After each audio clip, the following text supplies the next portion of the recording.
Buxar railway station के समीप मालगाड़ी बेपटरी हो गई, जिसके बाद स्थानीय अधिकारियों के बीच हड़कंप मच गया। जांच के बाद यह ज्ञात हुआ कि माल गोदाम में कार्यरत एक श्रमिक की साइकिल रेल पटरी पर ही थी, जिसके कारण यह हादसा हुआ। इस मामले की सूचना स्थानीय अधिकारियों के द्वारा दानापुर कंट्रोल को दी गई, जिसके बाद मौके पर क्विक रिस्पांस टीम पहुंची और घंटों की मशक्कत के बाद मालगाड़ी को पुनः पटरी पर लाया गया। इस मामले में उस श्रमिक को हिरासत में लिया गया है, जिसकी वजह से यह हादसा हुआ है। हालांकि इस हादसे में जान माल का कोई नुकसान नहीं हुआ और न ही परिचालन प्रभावित हुआ। घटना के संदर्भ में मिली जानकारी के मुताबिक शाम तकरीबन 4:30 बजे सीमेंट की रेक माल गोदाम में अनलोडिंग के बाद मालगाड़ी को वहां से हटाया जा रहा था। इसी बीच जोरदार आवाज के साथ मालगाड़ी की एक बोगी पटरी से उतर गई, जिसके बाद वहां मौजूद लोगों के बीच हड़कंप मच गया। ज्ञात हुआ कि माल गोदाम में कार्यरत एक श्रमिक विनोद कुमार अपनी साइकिल मालगाड़ी के नीचे छोड़ आया था, जिसकी वजह से यह हादसा हो गया। इस घटना की सूचना पर सबसे पहले आरपीएफ पोस्ट निरीक्षक दीपक कुमार, उप निरीक्षक विजेंद्र मुवाल अपनी टीम के साथ मौके पर पहुंचे और श्रमिक को हिरासत में लिया।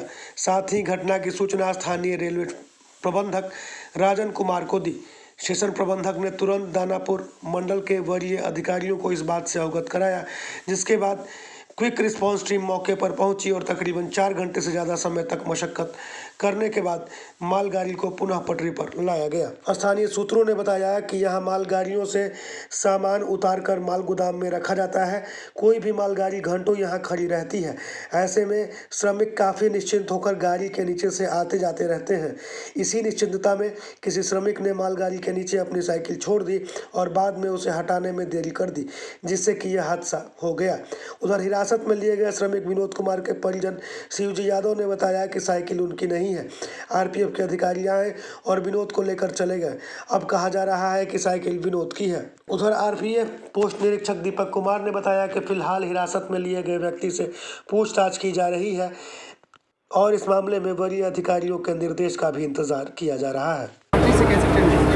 अब साइकिल किसका था किसका नहीं था, अब वो साइड से उठा के ट्रक लगाने से पहले ये दिक्कत हो रहा था तो किसी को लगा दिया अंदर में।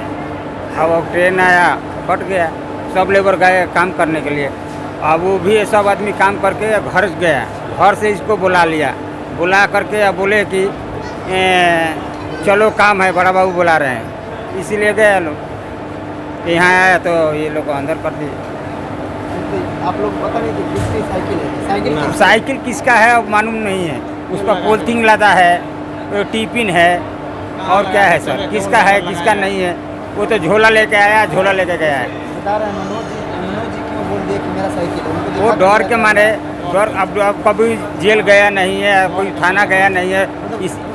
उनको अगला दिखाया होगा ना कि साइकिल मेरा है, आप देखते रहिएगा, तभी तो बोले। अब डर के मारे बोल दिया होगा सर। आकर चला गया नहीं तो वहाँ पे उतने लेबर थे तो सारे लेबर नहीं बोले ये बात, उन्हीं ने क्यों बोला ये बात?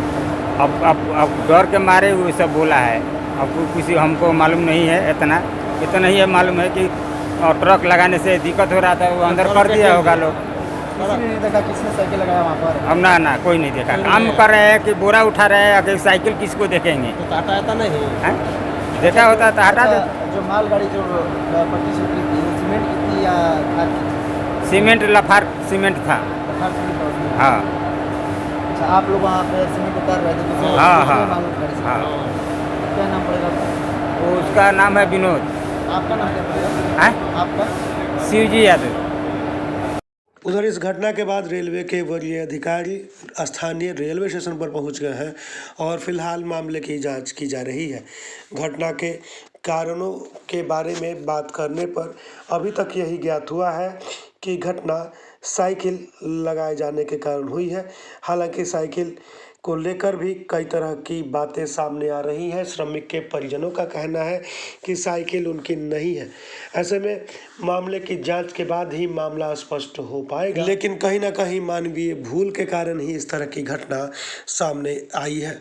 फिलहाल आरपीएफ मामले की जांच कर रही है और हिरासत में लिए गए व्यक्ति से पूछताछ भी कर रही है। आरपीएफ पोस्ट निरीक्षक दीपक कुमार ने बताया कि जल्द ही हिरासत में लिए गए व्यक्ति से पूछताछ पूरी की जाएगी। वरीय अधिकारियों के निर्देशानुसार आगे की कार्रवाई भी की जाएगी। उन्होंने बताया कि कहीं ना कहीं इस तरह की घटना मानवीय भूल के कारण हुई है और इस तरह की मानवीय भूल स्वीकार्य नहीं है, क्योंकि ऐसी स्थिति में कई बार लोगों का जीवन भी दांव पर लग जाता है। ऐसे में हर किसी को सुरक्षित रेल परिचालन में सहयोग करना चाहिए।